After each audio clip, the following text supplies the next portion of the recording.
സുഹൃത്തുക്കളെ എല്ലാവർക്കും നമ്മുടെ പുതിയ വീട്ടിലേക്ക് സ്വാഗതം. ഇന്ന് ഞാൻ കണ്ടൊരു വാർത്തയാണ്. നമ്മുടെ എല്ലാവരുടെയും പ്രിയങ്കരനായ നമ്മളെല്ലാവരും അങ്ങേയറ്റം ആരാധിക്കുന്ന മമ്മൂക്ക എന്ന് പറയുന്ന ഒരു അതുല്യ നടൻ. അദ്ദേഹത്തിന് ആ ഒരു സിനിമ, അതായത് സംഘിമിത്രങ്ങൾ എല്ലാവരും കൂടി ഇപ്പം മെഴുകുന്നത് മമ്മൂക്കയ്ക്ക് സംസ്ഥാന അവാർഡ് കിട്ടിയത്, മികച്ച നടനുള്ളൊരു സംസ്ഥാന സർക്കാരിൻ്റെ അവാർഡ് കിട്ടിയത് അത് കമ്മികളെ മെഴുകുന്നത് കൊണ്ടും കമ്മികളോടൊപ്പം അവരുടെ തോളോട് തോൾ ചേർന്ന് നിന്നുകൊണ്ട് പ്രവർത്തിക്കുന്നത് കൊണ്ടാണ് കിട്ടിയതെന്നും അത് മമ്മൂക്കയുടെ ഒരു കഴിവ് കൊണ്ട് ഒരിക്കലും കിട്ടിയതല്ല എന്നുള്ള രീതിയിലുമൊക്കെയാണ് സംഘിക്കുട്ടന്മാർ മെഴുകുന്നത്.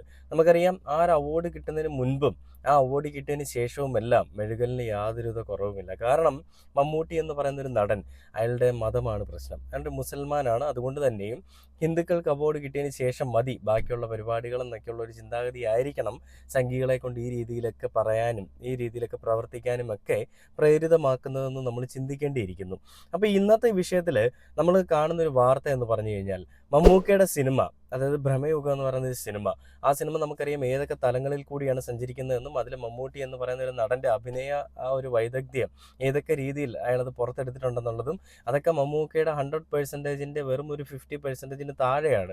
അതിന് മുകളിൽ മമ്മൂക്ക എന്ന് പറയുന്ന ഒരു നടന് ഇനിയും ഒരുപാട് കാര്യങ്ങൾ ചെയ്യാനുണ്ട്. പക്ഷേ ഭ്രമയുഗം എന്ന് പറയുന്നൊരു സിനിമയിൽ കൊടുമൺ പോറ്റി എന്ന് പറഞ്ഞുകൊണ്ടൊരു പോറ്റിയായിട്ടിരിക്കുകയും ആ പോറ്റിയിൽ നിന്ന് തന്നെ, ആ ദൈവീകമായിട്ടുള്ളൊരു രൂപത്തിൽ നിന്ന്, അല്ലെ ഒരു ചിന്താഗതിയിൽ നിന്ന് തന്നെ പെട്ടെന്നൊരു ചാത്തനിലേക്ക് മാറുകയും ചെയ്യുന്ന ഒരു രൂപമാണ് ഇതിൽ മമ്മൂക്ക ചെയ്തു വെച്ചിരിക്കുന്നത്. ആ സിനിമയിലെ ഓരോ സീൻസിലും മമ്മൂക്ക അഭിനയിച്ചിരിക്കുന്ന രീതി, അതിൽ കോഴിക്കാലൊക്കെ ഇങ്ങനെ കടിച്ചു തിന്നുന്ന സീനൊക്കെ ഉണ്ട്. ആ സീനൊക്കെ കാണുമ്പോൾ നമ്മുടെ എല്ലാവരുടെയും നാവിൽ കൂടി വെള്ളം ഊറുന്ന ഒരു സീൻ തന്നെയാണ്. കാരണം അത് കഴിക്കുന്ന രീതി, അത് പ്രസന്റ് ചെയ്തിരിക്കുന്ന രീതി തന്നെയാണ് അതിൽ വ്യത്യസ്തമായിരിക്കുന്നത്. പിന്നെ മദ്യപിക്കുന്ന സീനുണ്ട്. അങ്ങനെ ഓരോരോ സീനിലും മമ്മൂക്ക എന്ന് പറയുന്ന ഒരു നടൻ അയാളുടെ ആ ഒരു ഈ പ്രായത്തിലും ചെയ്തു വെച്ചിരിക്കുന്ന ഒരു രീതി, ആ ഒരു ഈ പ്രായത്തിൽ നിന്ന് ഞാൻ പല വീഡിയോയിൽ എടുത്ത് പറയുന്നതിൻ്റെ പ്രധാന കാരണം എന്താണെന്ന് വെച്ച് കഴിഞ്ഞാൽ, മമ്മൂക്കയുടെ പ്രായം അത് വെറും ഒരു നമ്പറായിട്ട് മാത്രം നമുക്ക് തള്ളിക്കളയാൻ പറ്റില്ല. ആ ഒരു പ്രായത്തിൽ, അല്ലെങ്കിൽ മമ്മൂക്കയുടെ 74 വയസ്സ്, ഈ 74 വയസ്സ് അല്ലെങ്കിൽ 60 വയസ്സിന് മുകളിലുള്ള ഒരുപാട് ആളുകൾ നമ്മൾ സൊസൈറ്റിയിൽ കാണുന്നുണ്ട്. അവരൊക്കെ നടക്കുന്ന രീതിയും മമ്മൂക്ക എന്ന് പറയുന്ന നടൻ നടക്കുന്ന രീതിയും ഒക്കെ എത്രത്തോളം വ്യത്യസ്തമാണ്. അപ്പോൾ ആ നടൻ വെറുതെ നടന്നു പോകുന്നത് മാത്രമല്ല, ആ നടൻ്റെ അഭിനയത്തിൽ, അതേപോലെ തന്നെ ആ നടൻ്റെ പെരുമാറ്റത്തിൽ, ആ നടൻ്റെ ആ ഒരു മനുഷ്യൻ്റെ ആ ഒരു ശബ്ദത്തിൽ പോലും യാതൊരുവിധ മാറ്റവും വന്നിട്ടില്ല എന്ന് ഓർക്കുമ്പോൾ വല്ലാത്ത അത്ഭുതമാണ്. ഇത് ശരിക്കും പറഞ്ഞ ഒരു അത്ഭുത പ്രതിഭാസം എന്നൊക്കെ വേണമെങ്കിൽ പറയാം. നമ്മൾ എത്ര വർഷം കഴിഞ്ഞാലും നമ്മൾ കൂടുതലും ഇങ്ങനെ മനസ്സിലാക്കാൻ പോകുന്ന, അല്ല പഠിക്കാൻ പോകുന്നത്, മമ്മൂക്ക എന്ന് പറയുന്നൊരു മനുഷ്യൻ എങ്ങനെയാണ്, ആ മനുഷ്യൻ ഈ ഒരു പ്രായത്തിലും ഇങ്ങനെ ജീവിക്കുന്നത്, എങ്ങനെയാണ് ആ മനുഷ്യൻ അദ്ദേഹത്തിൻ്റെ ആ ഒരു യൗവനമായിട്ട് തന്നെ അദ്ദേഹം അത് കീപ്പ് ചെയ്തുകൊണ്ട് പോകുന്നത് എന്നുള്ള കാര്യങ്ങളെ പറ്റിയൊക്കെ നമ്മൾ പഠിക്കേണ്ടിയിരിക്കുന്നു. അപ്പോൾ മമ്മൂക്കയുടെ ആ ഒരു സിനിമയെ പറ്റി റിപ്പോർട്ടർ ചാനൽ വന്നിരിക്കുന്ന ഒരു വാർത്ത എന്ന് പറഞ്ഞു കഴിഞ്ഞാൽ, ഭ്രമയുഗം സ്റ്റേറ്റ് വിടുന്നു, ഇനി കളി ഇന്റർനാഷണൽ, ഓസ്കാർ അക്കാദമിയിൽ പ്രദർശിപ്പിക്കാൻ ഒരുങ്ങി ചിത്രം എന്ന് പറഞ്ഞുകൊണ്ടാണ് ആ റിപ്പോർട്ട് ചാനൽ ഒരു പോസ്റ്റ് ചെയ്തിരിക്കുന്നത്. അതിനുശേഷം ഞാൻ നെറ്റ് സെർച്ച് ചെയ്തപ്പോൾ കണ്ടത്, സംസ്ഥാന ചലച്ചിത്ര പുരസ്കാര തിളക്കത്തിന് പിന്നാലെ രാജ്യാന്തര വേദിയിലും അംഗീകാരം നേടാൻ ഭ്രമയുഗം. ലോസ് ആഞ്ചൽസിലെ പ്രശസ്തമായ ഓസ്കർ അക്കാദമി മ്യൂസിയത്തിൽ സിനിമ പ്രദർശിപ്പിക്കാൻ ഒരുങ്ങുകയാണ്.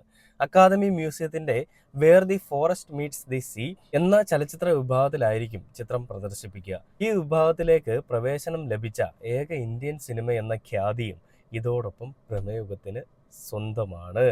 അതായത് ഈ പറയുന്ന ഓസ്കാർ അക്കാദമി മ്യൂസിയത്തിൽ പ്രദർശിപ്പിക്കാനായിട്ട് ആകെ ഇന്ത്യയിൽ നിന്ന് സ്വീകരിച്ച, അല്ലെങ്കിൽ ഇന്ത്യയിൽ നിന്ന് ഒരു പ്രവേശനം ലഭിച്ച ഒരു സിനിമ എന്ന് പറയുന്നത് അത് മമ്മൂക്കയുടെ ഭ്രമയുഗം എന്ന് പറയുന്ന സിനിമയാണ്. നിങ്ങളെല്ലാവരും പറയുന്ന മോഹൻലാൽ വെൽ ഡിസേർവിങ് ആണ് ഈ പറയുന്ന അവാർഡ് കിട്ടാനായിട്ട്, അതായത് ഫാൽക്ക അവാർഡ് കിട്ടാനായിട്ടെന്ന് പറയപ്പെടുമ്പോഴും നമ്മുടെ മമ്മൂക്കയ്ക്ക് ഈ പറയുന്ന സംഘികളുടെ അവാർഡൊന്നും വേണ്ട എന്നുള്ളത് ഞാൻ കഴിഞ്ഞ ദിവസം പറഞ്ഞാണ്. ഞാൻ വീണ്ടും പറയുകയാണ്, സംഘികളുടെ ചാണകം മെഴുകുന്ന തരത്തിലുള്ള ഒരു അവാർഡിനോട് മമ്മൂക്കയ്ക്ക് താല്പര്യമില്ല. അല്ലെങ്കിൽ പ്രകാശ് രാജ് പറഞ്ഞതുപോലെ തന്നെ നാഷണൽ അവാർഡ് കളങ്കിതമാണ്, അത് മമ്മൂക്കയെ അർഹിക്കുന്നില്ല. മമ്മൂക്കയെ അർഹിക്കുന്നില്ല. ഒരു അവാർഡും മമ്മൂക്ക എന്ന് പറയുന്ന ഒരു അതുല്യ നടനെ അർഹിക്കുന്നില്ല. മമ്മൂക്ക അത് അർഹിക്കുന്നുണ്ടോ എന്ന് ചോദിച്ചു കഴിഞ്ഞാൽ നമുക്ക് ഒരു നിസ്സംശയം പറയാൻ സാധിക്കും, മമ്മൂക്ക 100% അതിന് അർഹൻ തന്നെയാണ്. കാരണം മമ്മൂക്കയുടെ അഭിനയ ചാതുര്യമാണ്. ഓരോ സിനിമയിലും അയാൾ എടുക്കുന്ന ഓരോ കഥാപാത്രങ്ങളും, ഓരോ സ്ലാങ്ങും, ഓരോ രീതിയും, കഥാപാത്രത്തിനൊപ്പം മാറുന്ന അയാളുടെ ആ ഒരു ബോഡി ലാംഗ്വേജും, അയാളുടെ എല്ലാം ആ ഒരു കഥാപാത്രം അല്ലെങ്കിൽ ഈ ഒരു അവാർഡിന് പ്രധാന കാരണം തന്നെയാണ്. മോഹൻലാൽ എന്ന് പറയുന്നൊരു നടൻ അത് കംപ്ലീറ്റ് ആക്ടറാണ്. എന്നിരുന്നാൽ തന്നെയും മമ്മൂക്ക എടുക്കുന്ന പല ക്യാരക്ടറും മോഹൻലാലിന് ചെയ്യാൻ പറ്റില്ല, മോഹൻലാൽ എടുക്കുന്ന പല ക്യാരക്ടറും മമ്മൂക്കയ്ക്കും ചെയ്യാൻ പറ്റില്ല. ഇത് രണ്ടുപേരുടെയും വെച്ച് നോക്കുകയാണെങ്കിൽ രണ്ടും രണ്ട് ധ്രുവങ്ങളാണ്, അല്ലെങ്കിൽ രണ്ടും രണ്ട് ശക്തികളാണ്. അപ്പോൾ അങ്ങനെ ഇരിക്കെ മമ്മൂക്ക എന്ന് പറയുന്നൊരു നടൻ അയാൾ കൈവച്ചിട്ടുള്ളതെല്ലാം പൊന്നാക്കിക്കൊണ്ടേ പോയിട്ടുള്ളൂ. മമ്മൂട്ടി കമ്പനി എന്ന് പറയുന്നൊരു ഒരു പ്രൊഡക്ഷൻ നമുക്കറിയാം. ആ ഒരു പ്രൊഡക്ഷനിൽ ഒരു സിനിമ ഇറങ്ങിക്കഴിഞ്ഞാൽ അത് ഫുൾ ഗ്യാരണ്ടിയാണ്. ആ പടം നിങ്ങൾക്ക് പോയി തിയേറ്ററിൽ സുഖമായിട്ടിരുന്ന് കാണുകയും ചെയ്യാം. നിങ്ങൾ കൊടുത്ത പൈസ വേർത്താണ്. നമ്മൾ ഇത്രയും നാൾ ഇറങ്ങിയിട്ടുള്ള മമ്മൂട്ടി കമ്പനിയിൽ ഇറങ്ങിയിട്ടുള്ള എല്ലാ സിനിമയും എടുത്ത് നോക്കിക്കഴിഞ്ഞാൽ നമ്മൾ കൊടുക്കുന്ന പൈസയ്ക്ക് വാല്യൂ ഉണ്ടാവും എന്ന് പറയുന്നതാണ് അതിലെ ഏറ്റവും വലിയ പ്രത്യേകത. അപ്പോൾ മമ്മൂക്ക എന്ന് പറയുന്നൊരു നടന് അവാർഡ് കിട്ടിയതിന് പിന്നാലെ ഒരുപാട് കമൻറ്റുകളാണ് ഞാൻ കണ്ടത്. മമ്മൂക്കയ്ക്കെതിരെ സംസാരിക്കുന്ന ഒരുപാട് ആളുകളെ ഞാൻ കണ്ടു. എന്താണ് ഇവരൊക്കെ സംസാരിക്കുന്നത്, അല്ലെങ്കിൽ എന്തിനു വേണ്ടിയാണ് ഇവരൊക്കെ സംസാരിക്കുന്നത്?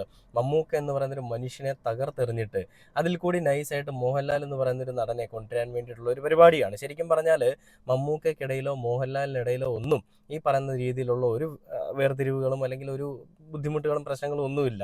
എന്നാൽ ഇത് ശരിക്കും പ്രശ്നങ്ങൾ ഉണ്ടാക്കുന്നത് കുറേ സംഘിമിത്രങ്ങളും ഫാൻസ് എന്ന് പറഞ്ഞുകൊണ്ടിരിക്കുന്ന മരക്കഴുതകളുമൊക്കെയാണ്. ഫാൻസ് എന്ന് പറഞ്ഞുകൊണ്ട് മമ്മൂക്ക ഫാൻ മോഹൻലാലുമായിട്ട് പ്രശ്നം ഉണ്ടാക്കുന്നു, മോഹൻലാൽ ഫാൻസുമായിട്ട് പ്രശ്നം ഉണ്ടാക്കുന്നു, മോഹൻലാൽ ഫാൻസ് നേരെ മമ്മൂക്ക ഫാൻസുമായിട്ടും പ്രശ്നം ഉണ്ടാക്കുന്നു. എന്നാൽ ഇവർ തമ്മിൽ എന്തെങ്കിലും പ്രശ്നമുണ്ടോ? മമ്മൂക്കയും മോഹൻലാലും തമ്മിൽ യാതൊരുവിധ പ്രശ്നമില്ല. അവരെപ്പോഴും ഫ്രണ്ട്ലി തന്നെയാണ്. അവരെപ്പോഴും ജ്യേഷ്ഠ തുല്യനായിട്ട് കാണുന്ന അല്ലെങ്കിൽ സഹോദര തുല്യരായിട്ട് കാണുന്ന രണ്ട് പേര് തന്നെയാണ്. അങ്ങോട്ടും ഇങ്ങോട്ടും അവരുമായിട്ടുള്ള സ്നേഹബന്ധത്തിലൊക്കെയാണ് അവർ ജീവിച്ചു പോകുന്നത്. എന്നാൽ ഫാൻസ് എന്ന് പറയുന്ന മരവാഴകൾക്കാണ് ഏറ്റവും വലിയ പ്രശ്നം. ഞാനിവിടെ ഒരു ഫാൻ ബോയ് ആണെന്ന് പറഞ്ഞുകൊണ്ടല്ല സംസാരിക്കുന്നത്. ശരിക്കും പറഞ്ഞാൽ മമ്മൂക്ക എന്ന് പറയുന്ന ഒരു നടൻ്റെ അയാളുടെ ഒരു അഭിനയ വൈഭവം അല്ലെങ്കിൽ ആ ഒരു നടൻ്റെ അഭിനയ ചാതുര്യം അല്ലെങ്കിൽ അഭിനയത്തിനോടുള്ള അധിനിവേശം, സിനിമ എന്ന് പറയുന്നത് മമ്മൂക്ക പലപ്പോഴും പറഞ്ഞിട്ടുണ്ട്, എന്നെ സിനിമയ്ക്കല്ല ആവശ്യം, എനിക്ക് സിനിമയാണ് ആവശ്യം. എൻ്റെ ഉള്ളിൽ ഇപ്പോഴും സിനിമയോട് അടങ്ങാത്ത അഭിനിവേശമാണുള്ളത്. അതുകൊണ്ടാണ് ഞാൻ ഈ സിനിമയെ പിന്നാലെ വിടാതെ പിന്തുടർന്നുകൊണ്ടിരിക്കുന്നത്. ഞാൻ വിടാതെ പിന്തുടർന്നുകൊണ്ടിരിക്കുന്നതുകൊണ്ട് തന്നെയാണ് സിനിമ എന്നെയും വിടാത്തതെന്നാണ് മമ്മൂക്ക പറഞ്ഞത്. അപ്പം ആ ഒരു വാക്കിൽ തന്നെ മമ്മൂക്ക എന്ന് പറയുന്ന ഒരു നടൻ്റെ അയാൾക്ക് സിനിമയോടുള്ള അല്ലെങ്കിൽ സിനിമ ലോകത്തിനോടുള്ള ഒരു ആഗ്രഹം അല്ലെങ്കിൽ ഒരിക്കലും അടങ്ങാത്തൊരു അഭിനിവേശം എത്രത്തോളം ഉണ്ടെന്ന് നമുക്ക് മനസ്സിലാവും. ഇത് ശരിക്കും ഒരിക്കലും മമ്മൂക്ക എന്ന് പറയുന്നൊരു നടന് പണത്തിനോടുള്ള ഒരു ആക്രാന്തമോ അല്ലെ പണത്തിനോടുള്ള ഒരു അഭിനിവേശം ഒന്നുമല്ല. ആൾക്ക് ഇട്ട് മൂടാനുള്ള പണമുണ്ട്. എന്നിരുന്നാൽ തന്നെയും അദ്ദേഹം എന്തുകൊണ്ട് സിനിമ ചെയ്യുന്നു ചോദിച്ചു കഴിഞ്ഞാൽ അദ്ദേഹത്തിൻ്റെ ഒരു ക്രേസാണ്. അദ്ദേഹത്തിൻ്റെ ലൈഫിൽ എപ്പോഴാണ് സാറ്റിസ്ഫാക്ഷൻ വരുന്നതെന്ന് ചോദിച്ചു കഴിഞ്ഞാൽ അദ്ദേഹത്തിന് സിനിമ ചെയ്ത് പൂർണ്ണതയിലെത്തുമ്പോഴാണ് അദ്ദേഹത്തിൻ്റെ ഒരു സാറ്റിസ്ഫാക്ഷൻ വരുന്നത്. അപ്പോൾ ഞാൻ ഈ പറഞ്ഞു വന്നത് വേറൊന്നുമല്ല സുഹൃത്തുക്കളെ. മമ്മൂക്കയ്ക്കെതിരെ ഈ അക്രമം അഴിച്ചുവിടുന്ന, മമ്മൂക്കയ്ക്കെതിരെ ആരോപണം അഴിച്ചുവിടുന്ന, മമ്മൂക്കയ്ക്കെതിരെ മാത്രമോ മമ്മൂക്കയുടെ കുടുംബം, മകൻ എല്ലാവർക്കുമെതിരെ ആരോപണങ്ങൾ അഴിച്ചുവിടുന്ന സംഘികളുടെ അവരുടെയൊക്കെ മെന്റാലിറ്റി എന്താണ്, അവരുടെയൊക്കെ ചിന്താഗതിയും എന്താണ്? മമ്മൂക്കയും മകനെയും അങ്ങ് തകർത്തെറിയാമെന്നാണോ വിചാരിച്ചിരിക്കുന്നത്? ഹവാല ഇടപാടുകൾ കൊണ്ടുവന്നു, കള്ളപ്പണം വെളുപ്പിക്കൽ കൊണ്ടുവന്നു, മമ്മൂക്കയുടെ ഗ്യാരേജിൽ ഒളിപ്പിച്ചിട്ട വാഹനം തൂക്കുന്നു, മമ്മൂക്കയും മകനുമൊക്കെ രാജ്യദ്രോഹ കുറ്റം ചെയ്തു എന്ന് പറഞ്ഞുകൊണ്ട് വരുന്നു. പിന്നീട് അതിനുശേഷം മമ്മൂക്കയുടെ മകൻ്റെ ഫിലിംസിൻ്റെ ഒരു പ്രൊഡക്ഷൻസിൻ്റെ ബാനറിൻ്റെ അണ്ടറിൽ വർക്ക് ചെയ്യുന്ന ഒരു സംവിധായകൻ ഒരു പെൺകുട്ടിയെ പീഡിപ്പിച്ചു എന്ന് പറയപ്പെടുന്നു. പിന്നീട് അതിനുശേഷം ഇപ്പോൾ ലേറ്റസ്റ്റ് വന്നിരിക്കുന്നതാണ് റോസ് ബ്രാൻഡ് ബിരിയാണി റൈസിൻ്റെ ആ ഒരു അരി കഴിച്ചതിന് ശേഷം എല്ലാവരും ഹോസ്പിറ്റലിലായി. ആ ഒരു റോസ് ബ്രാൻഡ് ബിരിയാണി റൈസിൻ്റെ ഒരു ബ്രാൻഡ് അംബാസഡർ ദുൽഖർ സൽമാൻ തന്നെയാണ്. അതുകൊണ്ട് തന്നെയും ദുൽഖർ സൽമാനെ 3-ാം പ്രതി ചേർത്തുകൊണ്ടാണ് ഇപ്പോൾ ഒരു പരാതിയും പോയിരിക്കുന്നത്. അപ്പോൾ ഇതെല്ലാം കൂട്ടിച്ചേർത്ത് വായിക്കുമ്പോൾ ഇതുവരെ ഏതൊക്കെ രീതിയിലാണ് സംഘികളുടെ മെഴുകലുകൾ നടന്നതെന്നുള്ളത് നമുക്ക് വ്യക്തമായിട്ട് മനസ്സിലാവും. അതിൽ നമുക്ക് വേറെ വലിയ റോക്കറ്റ് സയൻസിൻ്റെയോ അല്ലെങ്കിൽ വലിയ രീതിയിലുള്ള ബുക്കുകൾ വായിക്കേണ്ട ആവശ്യകതയൊന്നുമില്ല. ഏതൊക്കെ രീതിയിൽ വരെ തകർക്കാൻ ശ്രമിക്കുന്നുണ്ടെന്നുള്ളത് മനസ്സിലാക്കാനായിട്ട്. അപ്പം മുസൽമാൻ ആയതുകൊണ്ട് തന്നെയും ഹിന്ദുക്കൾക്ക് വേണ്ടിയിട്ട് പ്രഖ്യാപിതമായിട്ടുള്ള അവാർഡാണ് നാഷണൽ അവാർഡ് എന്നുള്ളതാണ് ഞാൻ മനസ്സിലാക്കുന്നത്. കാരണം ആ ഒരു നാഷണൽ അവാർഡ് കൊടുക്കാനായിട്ട് അവർ വിളിച്ചിട്ടുള്ള പല ആളുകളും ഹിന്ദുക്കൾ തന്നെയാണ്. പിന്നെ അതേപോലെ തന്നെ ആ ആളുകളുടെ എല്ലാം രാഷ്ട്രീയ ചരിത്രം അല്ലെങ്കിൽ അവർക്കെല്ലാം ചായ്വുള്ളതും ഈ പറയുന്ന BJP അല്ലെങ്കിൽ ഈ പറയുന്ന രാജ്യം ഭരിക്കുന്ന ആളുകളോടാണ്. അപ്പം അങ്ങനെയുള്ളപ്പോൾ തന്നെയും ഇടതുപക്ഷത്തിനോടൊരു ചായ്വുള്ള ആളുകളോട് ഒരിക്കലും ഇവരൊരു താല്പര്യം കാണിക്കത്തുമില്ല.